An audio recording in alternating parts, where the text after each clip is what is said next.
Welcome to my mommy's podcast. This episode is brought to you by Hayate Children's Vitamins. Did you know that typical children's vitamins are basically candy in disguise, filled with 2 teaspoons of sugar, a lot of unhealthy chemicals, and some gummy junk that growing kids should never eat? Hayate is made with 0 sugar and 0 gummy junk, yet it tastes great and is perfect for picky eaters. Hayate fills the most common gaps in modern children's diets to provide the full body nourishment that kids need with a yummy taste that they will love. It's manufactured in the USA with globally sourced ingredients, each selected for optimal bioavailability and absorption. Hayate arrives straight to your door on the pediatrician recommended schedule. Your first month comes with a reusable glass bottle so your kids can personalize it with stickers, and then every month you just transfer their no plastic refill pouch of fresh vitamins, which means Hayate isn't just good for your kids, it's also great for the environment. Learn more by going to hayahealth.com/wellnessmama and use the code wellnessmama to save 50% on your order. So that's hayahealth.com/wellnessmama and the code wellnessmama. This episode is brought to you by Organifi. They make delicious superfood drinks that are beyond easy to incorporate into your routine. Let me tell you about my 2 personal favorites. Their green juice contains a clinical dose of ashwagandha, which supports healthy cortisol levels to aid in weight management. It also contains 11 superfoods for resetting the body and takes just 30 seconds with no chopping, or juicing or blending. It's organic, it tastes delicious, and no blender needed. You just add water and drink it up and let your body soak up the benefits. I also love their gold drink at night. It's like a turmeric tea. They even have a chocolate version that contains 9 superfoods for rest and relaxation. It tastes delicious in warm weather and can be mixed in milk, water, or milk alternatives. It's low sugar, so you can enjoy this dessert-like tea guilt-free and wake up refreshed without drowsiness. My kids love the chocolate one. You can check out these and all of their products, including protein powder and red antioxidant drink, by going to Organifi.com/wellnessmama and using the code wellnessmama to save 20% on your order. So that's Organifi.com/wellnessmama and the code wellnessmama to save 20%. Hello and welcome to the Wellness Mama podcast. I'm Katie from wellnessmama.com and wellness.com. That's wellness with an E on the end. And this podcast was so much fun to record because I'm here with someone I can call a personal friend and who is also a former 4-time world boxing champion, a cookbook author, a health and wellness advocate, a TV personality, and a mom, as well as much, much more. I'm here with Laila Ali, who is a world-class athlete and now, most importantly, in her words, a mom to her 2 children. She's the daughter of the late beloved global icon Muhammad Ali, but she herself is an undefeated 4-time boxing world champion whose record includes 24 wins and 0 losses.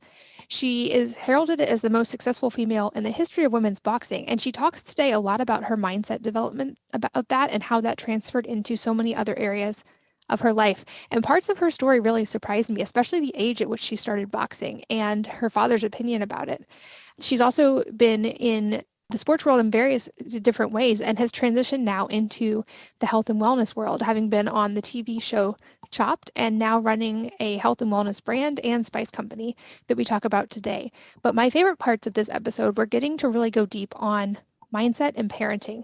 And Laila and I have a lot in common and how we think of raising our kids, and also in our own health stories. And it was such a pleasure to chat with her, and it's a pleasure to now share this conversation with you. Laila, welcome to the podcast. Thank you so much. I'm so excited we finally get to record this and chat. I've met you in person once, and we had a great conversation, and now we get to record it. And I will say I've talked to almost 500 people on this podcast. You are for sure the first world champion boxing mom I've ever talked to. So I would love to start there. I think everyone's story is so fascinating and so important to who they become and to the lessons they can share with the world. So I would love to hear you talk about how you decided to become a professional boxer, and were you always an athlete growing up, and how did your career develop?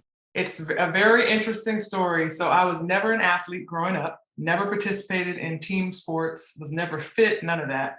Most people would assume that because my father is Muhammad Ali, that I naturally would have been an athlete, and maybe I always wanted to follow my father's footsteps, and that's what I did. But actually, I didn't want to box and enter the ring, become an athlete, until I saw women's boxing on television for the first time. I was about 17 years old at a friend's house, one of my best friend's house with her father. We were getting ready to watch a Mike Tyson fight. And all of a sudden, these two women came into the ring on the undercard event. And that was the first time actually a lot of people, millions of people saw women's boxing for the first time since they were on this undercard. And I was blown away at that moment, just seeing them walking into the ring. How did I not know that women even boxed? So that when they got in there, they started brawling, okay? They were bloody, they were like fighting like warriors. And I was like, I want to do that. And I remember my friends were like, you're crazy. These women will take your head off. And a year later, because I had talked myself out of it, of course, why all the reasons why I shouldn't do it. A year later, I said, you know what? It keeps calling me. I'm going to go to the gym. I'm going to try it in secrecy because I wanted to see if I had it in me, if I had any talent in me, if I really wanted to do this, because I understood what a big deal this would be, the responsibility I would have coming behind my father. So I fell all the way in love with boxing, and I trained for 6 months, and I was like, I'm doing it, you know. And then a year later, I trained for a year, and then I turned pro and started fighting. That's incredible. I would have totally assumed that it would have been as natural to growing up as like learning to walk for you. And that's so fascinating knowing you in person and how athletic you seem, that you didn't feel like you were an athlete growing up. And then that quickly, within the span of a year, you trained and went pro.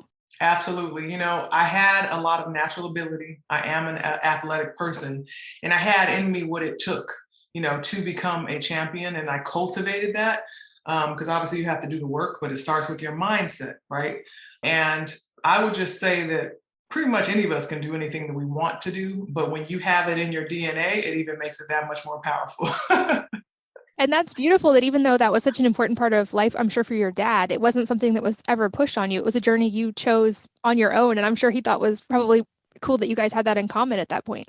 Actually, no, he didn't. My father, my father tried to talk me out of boxing. I remember the first conversation that we had. First of all, he's the only one that did it. Let me just put this in context. I have 9, there's 9 of us, and he has 9 children. I'm the youngest girl. I'm the only one that ever became a boxer. So he thought he was like clear and, you know, out of the woods, like, okay, that was my thing, no one's coming behind me, and here comes the youngest baby, right? And it would be me, because I was always the one that defied him a lot of times on a lot of different things that were, you know, pretty big, but that's a whole nother story. But I remember when he came in town, he said, you know, I hear you've been boxing. And I said, yes, I have. I've been training. And again, I told you I was doing it in secrecy. I didn't go and say, I'm going to become a boxer. I was just telling everybody, oh, I'm just doing this to work out because I'm losing weight, you know, yada, yada, yada. So when he came to me, he basically said, you know, well, you know, what's your goal? And I said, well, I want to become a professional boxer. And he said, you know, this is going to be really tough. The whole world's going to be watching you. Can you imagine the pressure that's going to be on you? He tried to talk me out of it. And I said, Dad, I already thought about all that. And I've made my mind up. This is what I want to do. And he said, well, what if you get knocked down? Or what if you get knocked out and everyone's watching? And I said, well, I'm going to do what you did. I'm going to get back up. And then finally, after all this trying to talk me out of it, and it wasn't working, indirectly trying to talk me out of it, he finally said what was on his mind. He said, it's not for you. It's a man's sport. It's not a woman's sport. It's too hard, and I don't want you to do it. And I said, well, you know, we've disagreed on things before. I respect your opinion, but this is my life, and this is what I've chosen to do. And, you know, if you don't, you know, support me, I'm still going to do it anyway. So that's how we left it. I turned pro. I had my pro debut. He was there. He was in the audience, and, you know, he supported me even though he didn't like it. And then eventually, I do want to say, he came to me when I became a world champion and had another talk. And I was like, oh God, what now? And he said, I'm sorry. I was wrong. You were right. Women can box. You can fight. And I'm proud of you.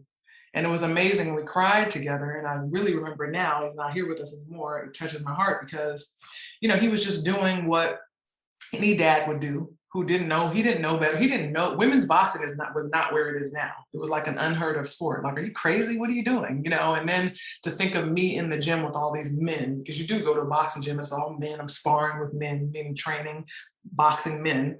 And, you know, it's just not a place you want your youngest daughter, right? So then when he kind of saw it all come together, and he could do nothing but respect me because he knows how hard it is to train for a fight. And then back to what you were saying, we're the only two that have that connection. I know what it feels like to be in the ring to fight professionally, you know, so we do have that connection there. And, but yeah, he totally wasn't with it at all. What a beautiful example, though, of that, like the journey of that and him coming around and it actually enhancing your relationship in the long term and now getting to be that cool connection you guys shared. And I, like you, I was not athletic at all growing up. And it's a thing I've only started experimenting with in my 30s, which is a different ball game. I can imagine it might have been a little easier to start younger. But I'm learning so many beautiful lessons in that right now in the mindset and in being able to push beyond things I thought I was capable of. And I'm curious for you in that journey, what was the most challenging aspect of it? And I'm sure like so much of it was even more mental and mindset than I'm sure the physical training was intensely difficult. But what were some of the biggest challenges you encountered? It's so about the mindset, because I am very ambitious in general, and I map things out and I make a plan. I set my heart on something. I'm like, I want to get there. And I'm like, what will it take to get there? And for me, just being in the gym and dedicating myself to it and wanting to learn so quickly, but certain things just take time. It doesn't matter how much you train, you have to put in the hours. And so I would get down on myself when I couldn't do things the way that I wanted to do them. And I had times where I'd actually like break down and have tears in the gym. Nobody could see it because I'd be sweating anyway, but I'd be crying like, oh, I can't, because I'm sparring these guys that are, more experienced than me and they're whooping my ass, and I'm just like, but you have to give yourself that time to grow. You can't compare yourself to others, and then you all of a sudden it just clicks one day and you're like, I got it. That jab, the way I'm, you turning it over a certain way, all these technical things that you're learning, they just click and you don't have to think about it anymore. And that's kind of the same way with anything. If you're starting a new wellness program, you're starting to eat a certain way. And it just seems so, like, okay, you got to do certain things. There's so many things to think about, but when it becomes a lifestyle, it's just a part of your day. It's not even something that you have to focus so much time and energy on to stay on track. So that's what I love about when you start to learn the power of the mind and when you can apply that to so many things, because you only can really connect with something you've experienced in some kind of way. So when there's adversity or when there's a challenge or something, you can tell yourself, I know I'm going to get through this. I just have to go through the motions. And that's very powerful because we all have a coach in our head and we all have this voice, right? And it's either going to lift you up or it's going to keep you stagnant or push you down, right? So you want to have that mindset. To me, is that voice in your head that's going to hold you accountable, that's going to push you further, that's going to make you be like, it's okay, you will get through this. Just hearing that voice, you know what I mean? In yourself, not just to have someone around you telling you, but you have to be able to do it for yourself. I love that. I've said that before that I think that one of the most important things we can do is cultivate that voice and the things we say to ourselves and the questions we ask ourselves. Like my personal example being when I was trying to figure out how to lose weight and I was in Hashimoto's and things were hard, the questions I realized I was asking myself were like, why is this so hard? Why can't I lose weight? And when you give your subconscious those questions, it gives you excuses like, oh, well, here's the reasons you can't, obviously. Whereas if you train that inner voice to be positive and be in gratitude and to ask questions like, why is this so much fun? Or how do I make this process so easy? Then your brain works on those questions. And it's a slow Absolutely. process. Like you said, you have to put in the work and make it a habit and integrate it. But it's so powerful when you do that, the changes that you see. And I feel like they start in the mind and then you see them tangibly expressed in your life. Absolutely. And Absolutely. I love your story because I feel like being a world champion boxer for most people would be a huge life accomplishment and they'd be like, cool, I'm done. I did that. That's awesome. And for you, I feel like you just tackle everything in life like that. Having met you in person, that's just like your personality now. So having done that and like all the pressure, you conquered it, you were a world champion. How did you figure out like, okay, what's next? What am I going to do now that I'm retired at such a young age from this thing and I was the best in the world? Yeah, it's athletes go through this, right? Because a lot of times we retire young, right? And I made the choice to retire in boxing. Say if it's a football player or a basketball player, they just don't get picked up and they have to retire, right? So it might not even be their choice. They might not even feel like they're done. But for me, I made the choice and I wanted to start a family, right? I already knew I can't box forever. And I kind of got to the end of my rope in terms of my inspiration from opponents and just that business of boxing I didn't really love.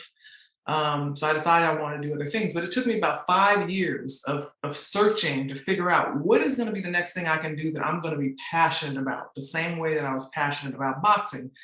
And I had all these opportunities. Like I went on Dancing with the Stars. They called like right at the end of my career. And at first I said no. And then I thought about it and I was like, wait a minute, this might be a good way to reach a different audience. Because I was kind of in this box. I had spent so much time getting people to take me seriously as a boxer.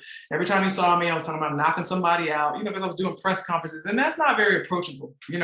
So I wanted to show a softer side of myself that I already knew was there, that people just weren't expecting. And I went on the show, went to the finals and got all that airtime. And I started TV hosting.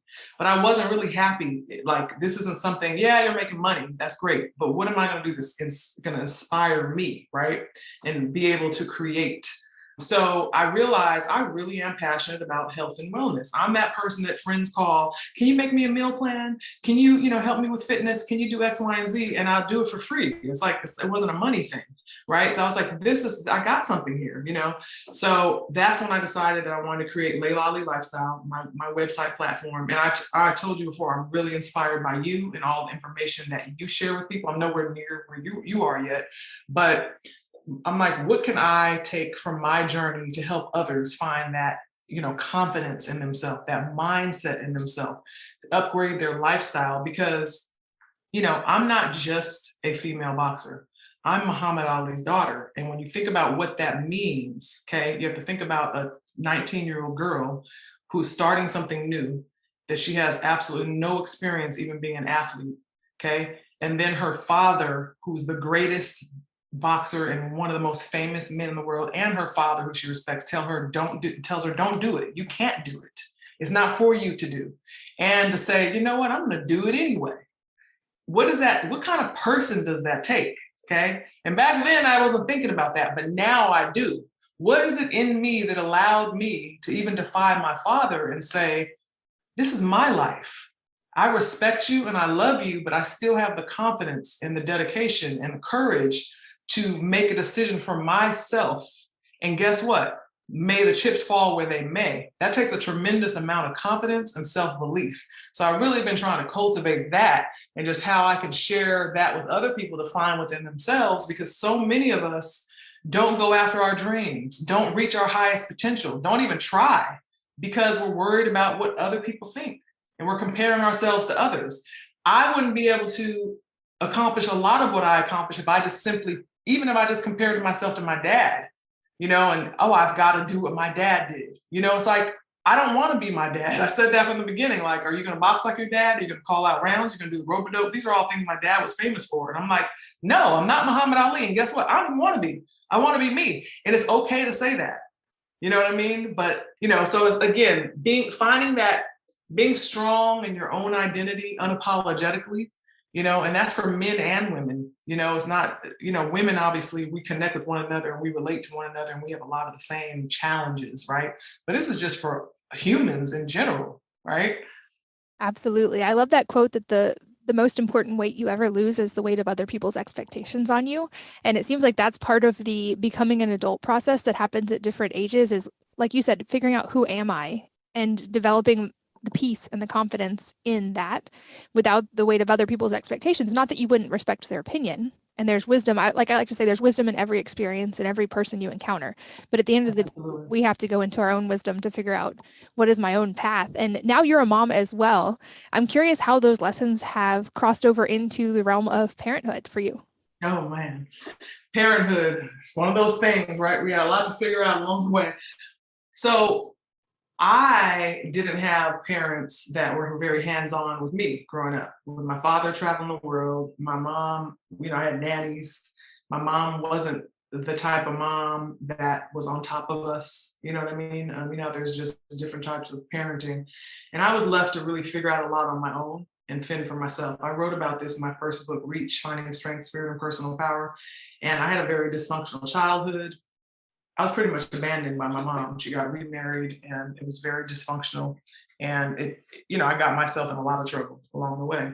But of course, I learned from that. So for me, I tend to be a very hands-on mom. I don't have nannies. I don't have any of that. I homeschool my kids. I like to keep them very close to me. And what's most important for me in teaching my children is that I love them unconditionally, no matter what it is that they decide to do in life. My main thing is what is your character, right? And being a good person. I encourage my children to speak up like, even if they don't agree with something, I'm like, well, why do you feel that way? And they speak up, and I'm like, okay, well, thanks for letting me know, but you're gonna have to do it anyway. I allow them to ask questions because I feel like it's a muscle that needs to be strengthened as a child, so that as you get older, when you're at work or you're in a relationship or just in general, your voice is heard, and you can understand it's okay to speak up. It's okay to say what's on your mind. And I want them to expect that they're going to be able to do that, and expect that people are going to respect them when they do that and respect their voice, right? Even if we don't agree. So I think that all of that, there was a backwards way of answering your question, that, just from my experience growing up with my father, when I remember his religion growing up. I was like, I don't want to be Muslim. I was 9 years old. I remember my father saying, you don't even know anything about it. How are you going to make that decision? And I just said, I just know what's in my heart. I don't feel it in my heart. So how could he, how could he argue with that?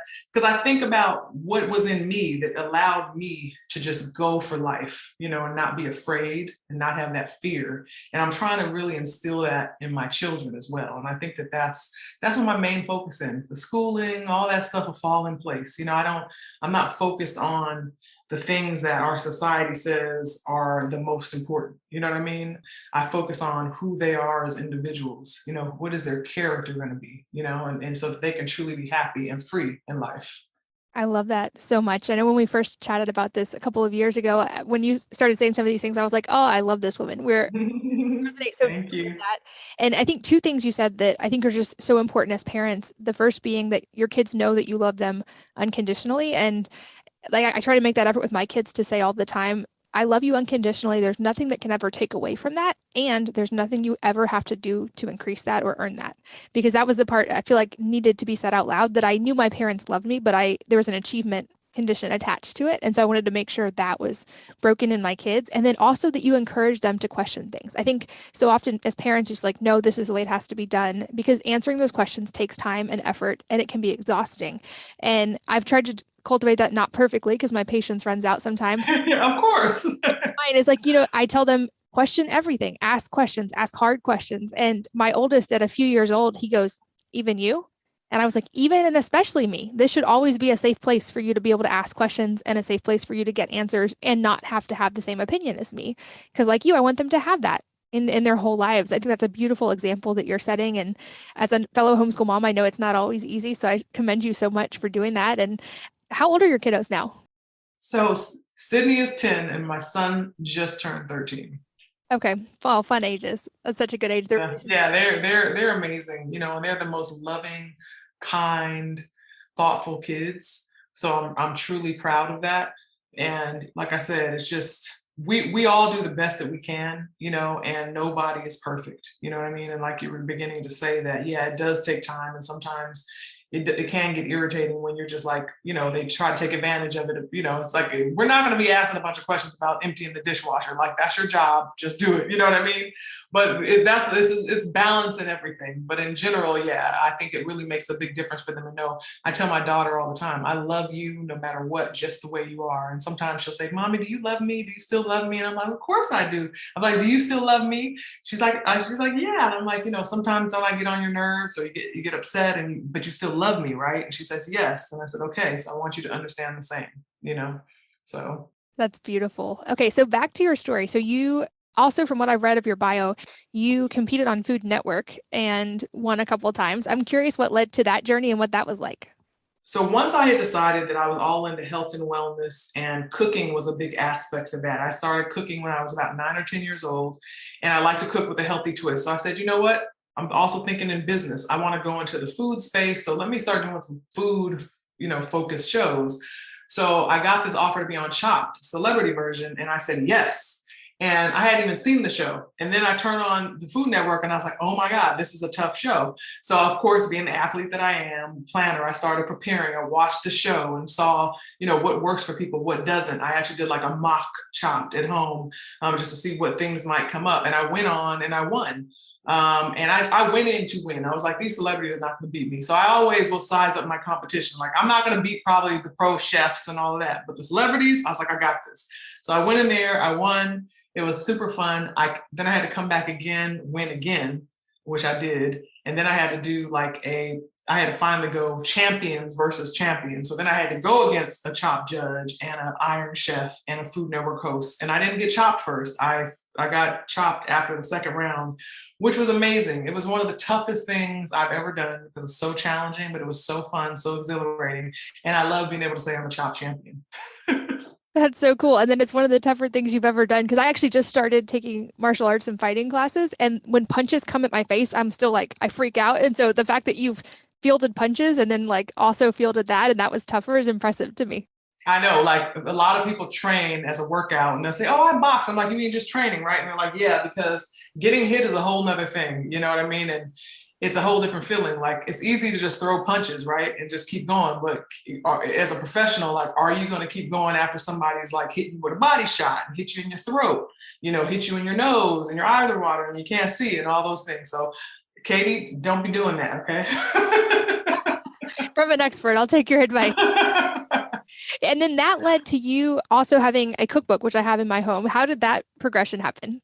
Well, as I said, I've been cooking since I was so young. My grandma literally taught me how to cook a lot of my favorite meals on the phone because she's from Louisiana, and I don't really like her methods of cooking, right? So I'm like, how can I make this healthier? Because as I got older, as I started training, that's when the transition came. When I started training to be a fighter, and I said, what is it going to take to be the best? And a lot of that had to do with nutrition, right? Energy, getting, you are what you eat at the end of the day. So I started healthier cooking methods, and that's what's in my cookbook. There are soulful, tasty, comforting meals that are prepared in a healthier way. And then there's a lot of information in there just to help inspire people and educate them on how they can just upgrade their cabinet, their pantry, their kitchen as a whole. Because I think that, there's so much information out there, as you know, and it can be so overwhelming when we think about all the things we need to take away. What can we add? That's what I like to think. What can you add to what you're currently doing? I don't care if you're eating drive-through food every single day. Can you drink more water? Can you find a good supplement or vitamin to take daily? Can you maybe eat a salad? Can you get a small fry instead of a large fry? It's like, let's try to take these baby steps because at least you're working in the right direction, because people try to go all or nothing and then it doesn't last. And guess what that does? That makes you deep down inside feel like I failed and I'm probably going to fail again. You see what I'm saying? So it's like, let's try something different. Let's try to do something different. And I don't mean a different diet plan. I mean just our approach to it, our mindset, right? Let's go into it a little bit slower. So that's what I encourage people to do. But yeah, Food for Life is an excellent book for any kitchen. I love that point you just made about the mindset and the idea of you kind of go all or nothing and then you fail over and over. You're actually in your mind training yourself to fail. And so how do you deconstruct that and then focus on the positive and start training yourself to win? Absolutely. Absolutely. I can apply it to even in sports. I knew a lot of fighters in the gym that had losing records, and they just started thinking, and I say records, I'm talking about losses on their record as a fighter. And then they just kind of went in expecting to lose. It was okay to lose. It was okay. Like, oh, I felt that. Like, I'm undefeated. Okay. So I'm like, I can't imagine what life would be like losing. You see what I'm saying? Now, again, we lose at certain things. Not everyone can be undefeated. I've lost at a lot of other things outside of the ring, but I'm just using that as an example to explain that mindset, right? So it's like, you have to at least feel like you gave it your all, because at the end of the day, we a lot of times know why we failed.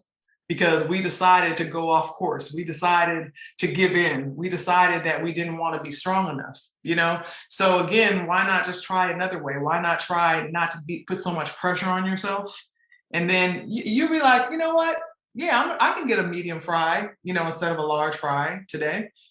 That's doable, and then take baby steps. And that dovetails perfectly into, I'd love for you to kind of explain the broad strokes of your approach, your philosophy to food and wellness and how you approach that and maybe what lessons have tied in from these other areas of your life and now are involved in your Laila Ali lifestyle brand.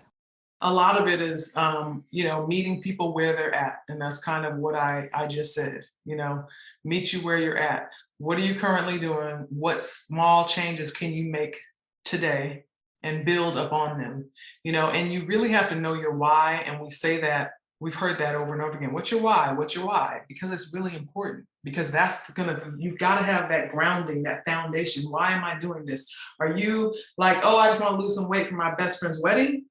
Or are you like, I want to be here for my children? I understand that what I choose to put in my body, where I choose to put my energy and my attention, how I live my life is directly affected to how long I'm going to be here, right? And of course, God willing, I mean, God's in charge, right? But I'm talking about one thing that my fear is, it always gets me back on track because I do fall off track, is like, I don't want to have something happen to me that I'm like, oh, if I would have just done better in this area, bring something up on myself that I feel like I could have controlled, right? And again, I say this because leading killer is heart disease, and then we got diabetes and obesity, and these are all things that we can control. There's all these outside things going on as well, but these are things we can control. So for me, it's about meeting you where you're at, trying to figure out what your why is, and then devising a plan and not beating yourself up, if you fall off track, right? And that looks like something different for everybody. A lot of people say, well, what's your workout? And I get it, like you want to be inspired, but it's like, you're not going to hit the heavy bag for 10 rounds and then go run 4 miles and do all this. You have to do what works for you and something that you can be consistent with. Now, what I like to do, which I think everyone can do, is like I recommend people do, anyone who asks my advice, can you do a smoothie every day? Because if you have a good quality protein, right, and then you put your good fat in it, or you put your frozen organic veggies in it, or any other superfood powders, whatever you want, frozen vegetables, put it all in there. You got that for the day. Now you're ahead of the game. You have more nutrition in that one shake that some people have the whole week in some of their meals. And it's not going to weigh you down. It's going to make you feel good. You're going to be satiated. And then, that's kind of a good place to start, right? And have that. And then you're going to start feeling better and you're going to want to do more, So that's just one of the examples of kind of what I feel that is a great start for people, no matter what their food style is, no matter how they're currently eating. Anyone can incorporate that. There's all different types of protein, paleo, plant-based, you can choose, but try to commit to doing something. I love that you brought up the personalization aspect as well, because like you, I'm sure you get asked a lot about the workouts and about the food side now, and people want to know, like, what supplements are you taking and what are you eating? And I'm like, I can tell you, but it's not going to be effective. If anything, take it as a rough framework to figure out what yours is going to look like. Because if anything I've learned in the last almost 15 years in health and wellness is we are all so individualized, and you can learn something from everybody's system and everybody's approach, but you can't apply it directly to your life because you have different genes, you have different lifestyle factors. You have to do the work to find out in your own life what is sustainable, what works, what can I commit to. And I think that's what's so beautiful about your approach is you're not giving someone a prescription of do these exact things. You're giving them a pathway to figure out what are the things I can do that are going to actually be sustainable in my own life and lead to really positive changes over time. Absolutely. And we have to get out of this wanting everyone to give us the answers and taking the easy route, because if you're going to just do what I say to do one day, then you're going to do what Katie says to do another day, then you're going to do what someone else says to do another day, and you're going to have all these supplements in your cabinet that you didn't even use. You know what I mean? So it's like we want to do that. We want to jump on something. But I think that the better you can be at slowing down and saying, okay, what change can I incorporate and focus on this? Give it time to see, if it's going to work for you or not, and learn that and if you have too many things going on, you don't even know what worked and what didn't. I've even, done that before where I have multiple supplements because I also have thyroid disease. I have Graves' disease, and I have so I have my ups and downs. Like right now, I have a hard time getting weight off. I'm 15 pounds heavier than I want to be, and I'm not eating a lot. It's just that my metabolism is shot. You know what I mean? So in order for me to lose weight, I have to do a whole lot.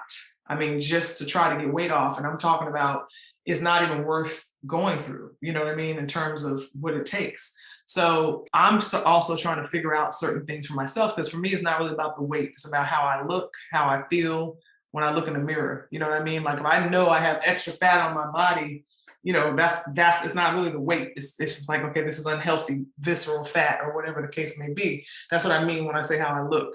But again, other people can look at me and go, oh, but you're perfect, you look great. It's like, but I know what's best for my body, because I've been in this body for many years and I've tried many different things. So again, you got to get to know your body.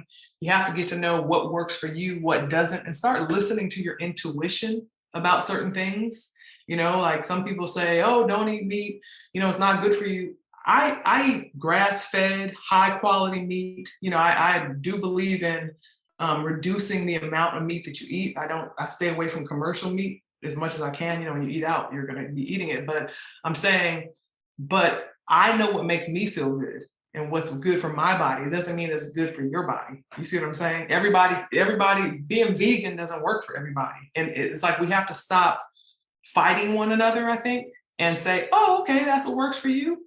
Great. This is what works for me. And maybe share with one another. You know what I mean? And keep it's not that complicated.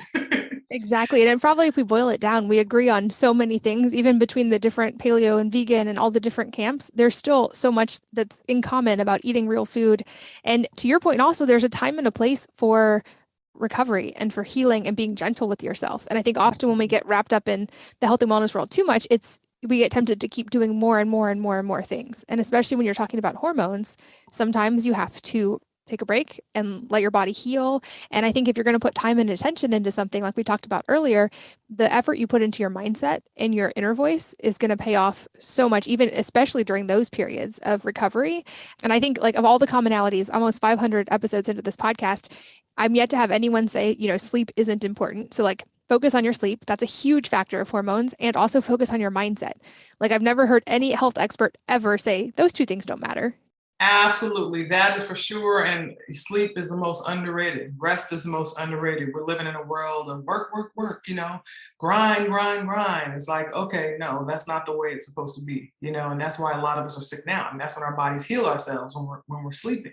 Right. So, and you've never heard anyone say that eating whole foods isn't good for you, right? Regardless of what those are, staying away from this processed stuff that's made in a factory that's not even food, it's food-like, And I get it. Every once in a while, you're going to have snacks, you're going to have certain things. I do too. I pick cleaner brands, but it's what are you doing most of the time? What are you doing 75% of the time or 80% of the time is what matters. Absolutely. And I know one of your newer projects that makes that a lot easier, they're in my kitchen. You've developed a whole line of spice blends. I'm curious what was the impetus for those and how you developed them. Oh my God, Laila spice blends. Those are my baby. So I mentioned that I've been cooking for a long time. And one thing that I'm really good at, the reason why I feel like I won on Chopped is because I season food really well. The flavor is there, right? And that's what a lot of people don't do well, right? You can see something that looks like a beautiful meal and you taste it, doesn't always taste that great. So I like to make it easy for people to put wonderful flavors together without having to measure, without having to think about it too much, without having a million different herbs and spices in your cabinet. And they're organic, they're non-GMO. They don't have a bunch of fillers like a lot of the over-counter spices that you find at your regular stores. They're just filled with things that you shouldn't even be putting in your body. And you think about spices, you're sprinkling them on your food every day. A little bit of poison every day is not good for you, right? So of course, if I created something, I was going to make sure it's healthy for you, right? You're adding nutrition, but the main thing is really creating amazing flavors on everyday meals and just making it easy there. So the spice blends are perfectly balanced. My first original three, sassy, soulful, and spicy. So spicy is your pepper blend. It has 4 different types of pepper plus herbs and spices. And then soulful is your salt. It's a seasoning salt. It's about 70% salt. So it has herbs and spices and sea salt. And then sassy is your salt-free herb blend. So the idea is to mix and match these. Like these are the only 3 spices that you need. Of course, you're welcome to have other ones, but you can create with those 3 by replacing your regular salt, pepper, and the herb blend. Then I'm going to continue creating more. So I have my garlic goddess, which is amazing. It's salt-free. I have my perfect taco, which is low salt. It is for more than tacos. It's a just for any Mexican inspired dish. And then the goat, the greatest of all time blend, which I dedicated to my father.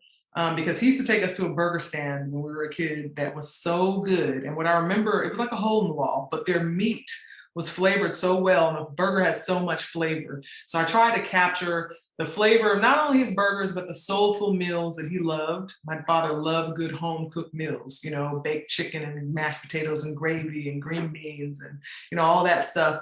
So This blend is really good. I love it on beef. I love it on turkey. On anything. But the goat actually, I just kind of created that one just from thin air because most, you've seen garlic blends, you've seen sea salts. Everybody kind of has some of the same ingredients but different amounts of them. But the goat I created just on my own and just kind of was like, how can I capture this flavor and this essence and this energy of my dad. And I was kind of nervous about it, because I was like, there isn't any other blend like it. I totally made it up and it's one of my best sellers. So I'm really excited about that. Yeah. So I'm constantly creating more spice blends, and because I actually create them myself in my kitchen, and then of course have them done up in big batches, I feel so connected to that more so than some of my other products. Like I have a skincare product, I have a nutrition product, but I have other companies that are excellent at what they do that help create those brands for me. But the spice blends are all me. So yeah, those are my babies. So I'm glad you like them.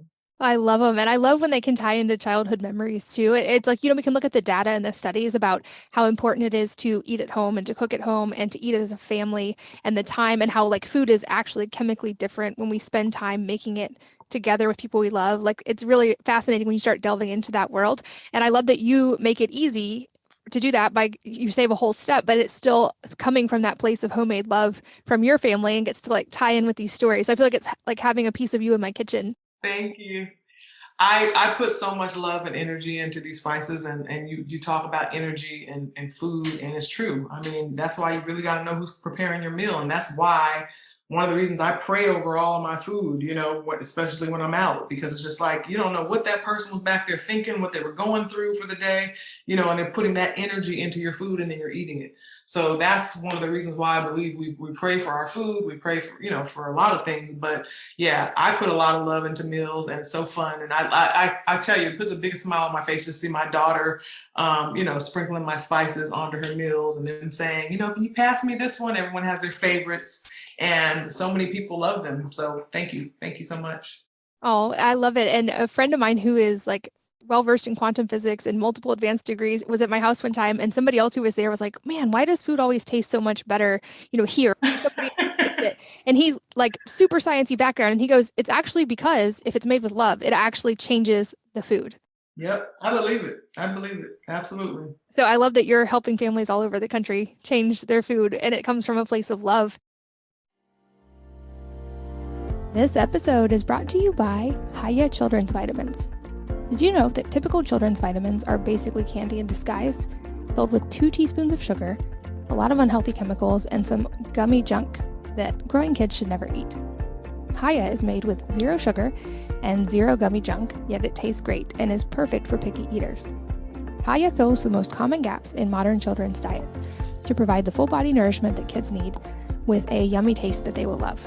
It's manufactured in the USA with globally sourced ingredients, each selected for optimal bioavailability and absorption. Hayate arrives straight to your door on the pediatrician recommended schedule. Your first month comes with a reusable glass bottle so your kids can personalize it with stickers, and then every month you just transfer their no plastic refill pouch of fresh vitamins, which means Hayate isn't just good for your kids, it's also great for the environment. Learn more by going to hayahealth.com/wellnessmama and use the code wellnessmama to save 50% on your order. So that's hayahealth.com/wellnessmama and the code wellnessmama. This episode is brought to you by Organifi. They make delicious superfood drinks that are beyond easy to incorporate into your routine. Let me tell you about my 2 personal favorites. Their green juice contains a clinical dose of ashwagandha, which supports healthy cortisol levels to aid in weight management. It also contains 11 superfoods for resetting the body and takes just 30 seconds with no chopping, or juicing or blending. It's organic, it tastes delicious, and no blender needed. You just add water and drink it up and let your body soak up the benefits. I also love their gold drink at night. It's like a turmeric tea. They even have a chocolate version that contains 9 superfoods for rest and relaxation. It tastes delicious in warm weather and can be mixed in milk, water, or milk alternatives. It's low sugar, so you can enjoy this dessert-like tea guilt-free and wake up refreshed without drowsiness. My kids love the chocolate one. You can check out these and all of their products, including protein powder and red antioxidant drink, by going to Organifi.com/wellnessmama and using the code WellnessMama to save 20% on your order. So that's ORGANIFI.com/WellnessMama and the code WellnessMama to save 20%.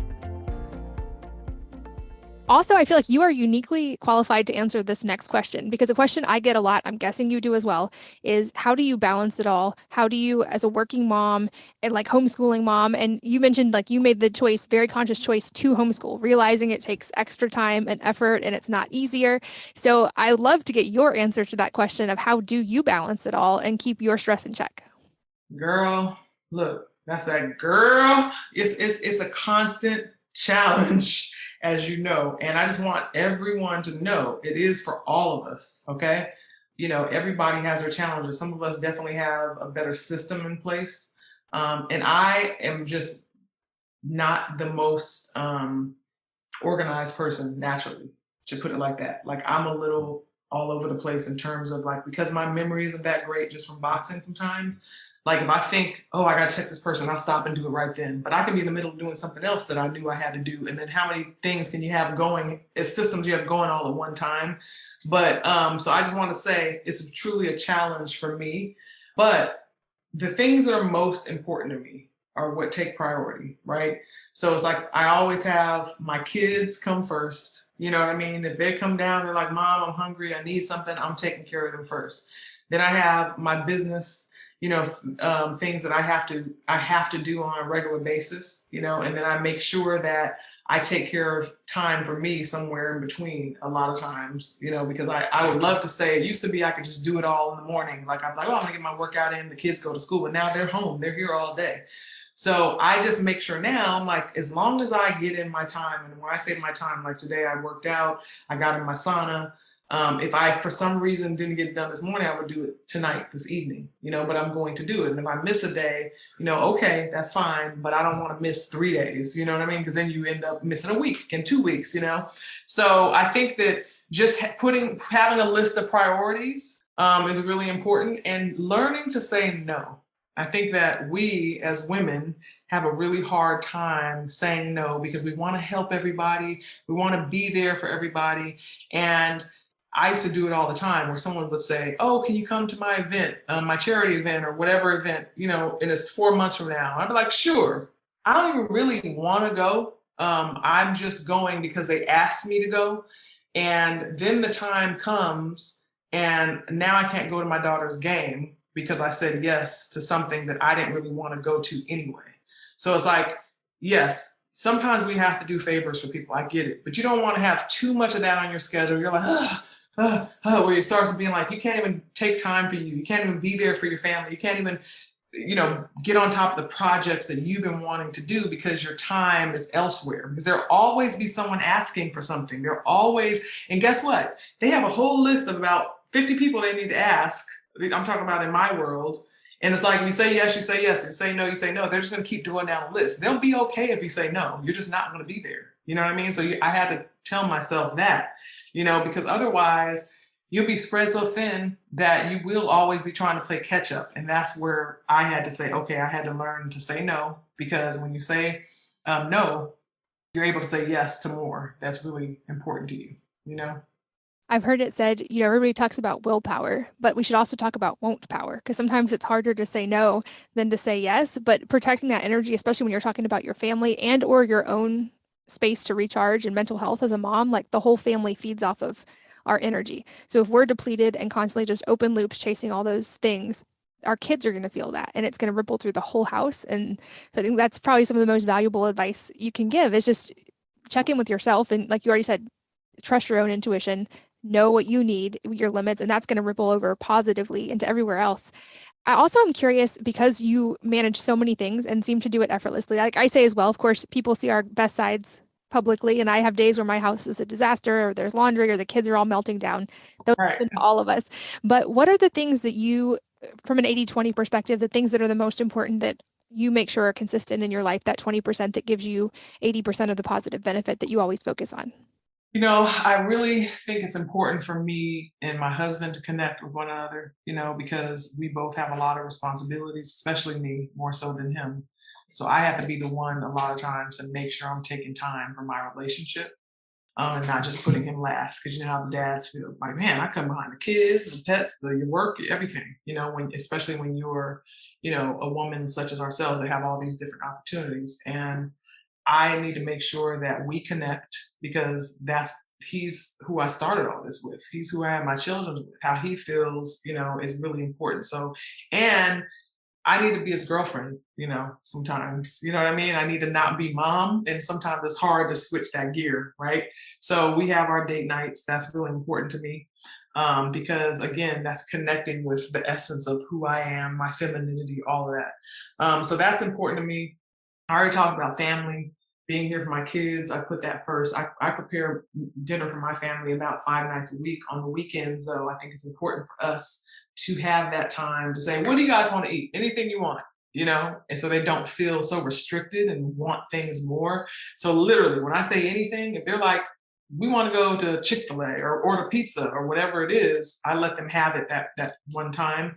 And we don't give it that much energy. Like, no, you just can't have it. You know what I mean? It's like, this is what happens when you stay consistent throughout the week. You do what you're supposed to do. Now you can go have something and it's going to be okay. You know what I'm saying? So those are the things, just my faith. So I've already talked about family. Faith is so important, you know, really staying connected to the bigger picture of things, that we're all here for a reason, tapping into that, because we all need to support our family. We all need to make money, right? Because then you don't have to worry about your bills. You don't have to worry about, you know, your kids or your medical, whatever that is. Then you can be open and give back to certain causes and things that you're passionate about, and you can create, you know. So I stay connected to why I'm doing what I do, what my inspiration is behind my business, making sure that I only work with people and brands that align with my values, right? So just really staying true to all that. You know, I do that through meditation. I do that through just quiet time. You know, just it could be listening to a podcast, you know, or whatever the case is, of just staying connected to my spirituality, staying connected to my family, and making sure that, you know, I have my long-term goal and feeling like I'm still moving in that direction. That's beautiful. And one of the questions I love to ask in the pre-interview prep is, if you were going to give a TED Talk, what would it be about? And I love your answer. In my show notes, it says, finding the confidence to become the best version of you. And I think so many women, especially, and girls in today's world, can struggle with that confidence piece. So I'm curious, like, just give us some of the highlights of ways that you would help nurture that and how you do that with your kids as well. Absolutely. And it's crazy because God knows how to challenge you. My daughter is naturally not confident. And I would have just thought I was going to have this daughter that was going to be like me, you know, because I was born with confidence, you know. So it's a challenge for me sometimes to try to explain to someone how to be confident, right? And what I usually do, and I do a lot of speaking now, and that's why when I was asked that question, I said, oh, I will speak about that. But I always have to tell my story, right? Because I'm not an authority. I'm not someone who went to school to teach someone how to be confident. I can only tell you what I did and what worked for me, and then maybe help you pull those jewels out in your own life and apply to your own life. So I think that what people need to understand about confidence is it's not about not being afraid. It's not about not having, fear sometimes. It's about doing it anyway, right? It's like, okay, assessing like, okay, I'm feeling a little nervous right now. I'm nervous about this new venture or whatever the case may be. But guess what? How am I going to combat that fear? I'm going to do my research. I'm going to be the best that I can be by practicing, by connecting with others who may have already done this and getting information from them. Putting in the work is what gives me confidence. My confidence comes from preparation. So I want to make that clear. And that's what I always say. Confidence comes from preparation. It's not just a matter of, oh, I can beat you. I'm going to knock you out. No, I'm saying I'm going to knock you out because I studied you. I see what your downfalls are. I went in the gym. I prepared myself. I got my rest. I ate what I need to eat. I took the right supplements. I trained. I prepared myself with the best trainers. I ran up all those mountains, and now I'm coming in you with this conviction. You see what I'm saying? So that's what that is. So it's the same thing you can apply to life, right? It's like, no, I'm confident in this new position that I'm going for because I put in the work, over the years. I did the research. I got my education. I'm a great leader. right? And I can see the future of this company, and it's a positive outlook, and I'm going to add something because you did the work that it took.